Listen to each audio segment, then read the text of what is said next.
भाग्य का खेल। कोई किसी के भाग्य का नहीं खाता। हमारे जन्म के समय ही हमारा भाग्य तय हो जाता है और उसी के चलते हमारे विचार और कर्म बनते रहते हैं। कुछ इसके विपरीत भी बोलते हैं, किंतु जब जिंदगी उन्हें उनकी असलियत से सामना कराती है तो वे भी भाग्य को मानने के लिए तत्पर हो जाते हैं। कई बार हम सोचते कुछ और हैं और होता कुछ और है। ये सब हमारे नसीब का ही तो खेल है। बहुत पुरानी कहावत है, भाग्य के लिखे को कोई नहीं मिटा सकता। किस्मत को राजा से रंग और रंग से राजा बनाने में देर नहीं लगती। बहुत समय पहले की बात है, महात्मा गौतम बुद्ध के आश्रम में उनके बहुत सारे शिष्य उनके साथ रहते थे। महात्मा गौतम बुद्ध अपने शिष्यों को प्रतिदिन प्रवचन दिया करते थे। एक दिन जब महात्मा गौतम बुद्ध अपने शिष्यों को प्रवचन दे रहे थे, तब उनमें से एक शिष्य ने महात्मा गौतम बुद्ध से पूछा, गुरुदेव, क्या हम किसी दूसरे का भाग्य का खाते हैं? तब महात्मा गौतम बुद्ध ने उस शिष्य को बताया, एक राजा था। उसका राज्य बहुत ही समृद्ध और खुशहाल था। उसके 3 बेटियां थीं। सब कुछ शांतिपूर्ण तरीके से चल रहा था। वह राजा बहुत खुश था और अपनी बेटियों से बहुत अधिक प्रेम करता था। राजा की तीनों बेटियां अपने पिता से बेहद प्रेम करती थीं। एक दिन राजा अपने महल की छत पर टहल रहा था। सब और शांति थी। यह देख वो अत्यधिक प्रसन्न था। कुछ समय पश्चात पता नहीं राजा को क्या सूझी, राजा जब दरबार में गया तो बोला, राज्य के सभी लोग मेरा दिया मेरे भाग्य का खाते हैं।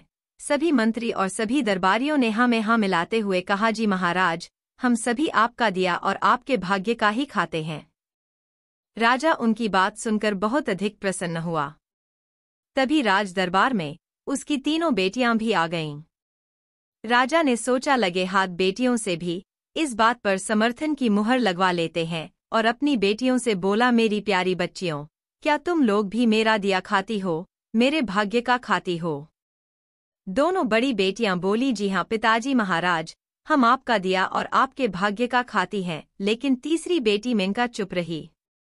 उस राजा ने देखा तो बोले, बेटा मेनका, क्या तुम मेरी बात से सहमत नहीं हो? मेनका बोली, जी नहीं पिताजी महाराज, ऐसी कोई बात नहीं। वैसे तो मैं आपके राज्य में रहती हूँ और आप हमारे पालनहार हैं, किंतु रही बात भाग्य की, तो वो मैं अपने नसीब का खाती हूँ। भरे दरबार में किसी ने भी राजा की बात का विरोध नहीं किया था, ना ही मंत्रियों ने और ना ही दरबारी, परंतु उस राजा की अपनी ही बेटी उसके विरुद्ध बोल रही है। इसमें राजा को अपना अपमान लगा। उसने अपने क्रोध पर नियंत्रण करते हुए कहा, बेटी मेनका, कहीं तुम भूलवश गलत तो नहीं बोल गईं? जी नहीं पिताजी महाराज, मैं अपने भाग्य का दिया ही खाती हूँ। उसने दोबारा अपनी बात दोहरा दी। सभी दरबारी शांत थे। इस बार राजा को क्रोध आ गया और बोला, देखते हैं तुम कैसे अपने भाग्य का खाती हो। ये भाग्य ही तो अपना खेल रहा था। कुछ दिनों पश्चात उस राजा ने अपनी दोनों बड़ी बेटियों का विवाह किसी बड़े राज्य के राजकुमारों के साथ कर दिया और तीसरी बेटी मेनका का विवाह एक कव्वे से कर दिया, जो उनके महल की मुंडेर पर आकर बैठ गया था। मेनका ने इस विवाह का विरोध किया, किंतु राजा को तो जैसे अपनी उस तीसरी बेटी से जिद थी।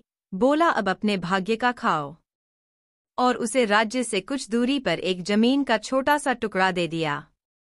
मेनका उस कव्वे को साथ लेकर महल से बाहर आ गई। उस जमीन पर जाकर देखा तो वो बंजर जमीन थी।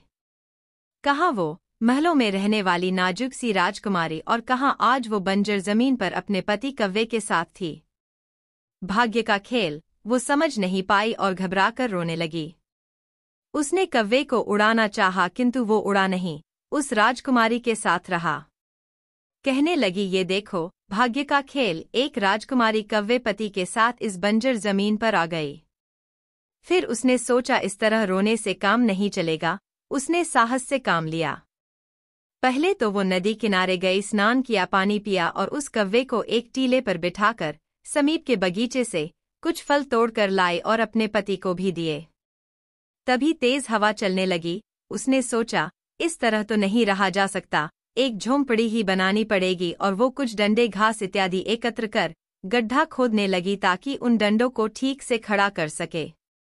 अभी गड्ढा एक हाथ ही खोदा था कि तभी किसी चीज से वो पत्थर टकराया। अब तो मेनका की उत्कंठा जगी और उसने और गहरा गड्ढा खोदा। खोदते खोदते उसे शाम हो गई। उसमें से एक बड़ा कलश निकला जो स्वर्ण अशर्फियों से भरा पड़ा था। अगले दिन राजकुमारी मेनका ने वहां महल की नींव डलवा दी और कुछ ही महीनों में उस स्थान पर अपने पिता से भी बड़ा सुंदर और शानदार भव्य महल खड़ा हो गया।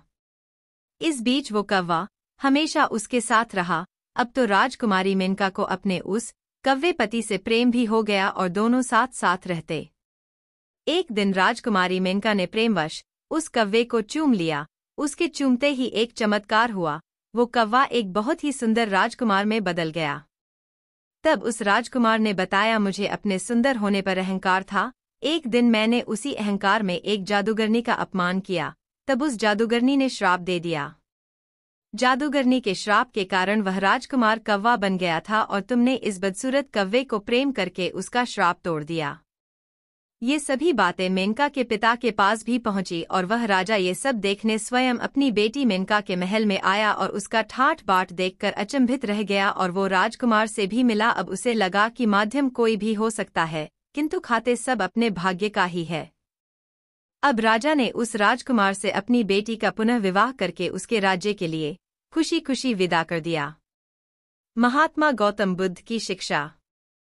हमारे जन्म के समय ही हमारा भाग्य लिख दिया जाता है, परंतु जो हमारे भाग्य में लिखा होता है वह हमें तभी मिलता है जब हम उसे पाने के लिए कर्म करते हैं। जैसे इस कहानी में राजकुमारी ने झोपड़ी बनाने के लिए गड्ढा खोदा, तब उसे वह स्वर्ण मुद्राओं से भरा हुआ कलश मिला। इसी तरह हमें भी अपने कर्म करते रहने चाहिए ताकि भविष्य में हमें कभी भी किसी चीज की कमी ना रहे। जो हमारे भाग्य में लिखा है वह हमें जरूर मिले।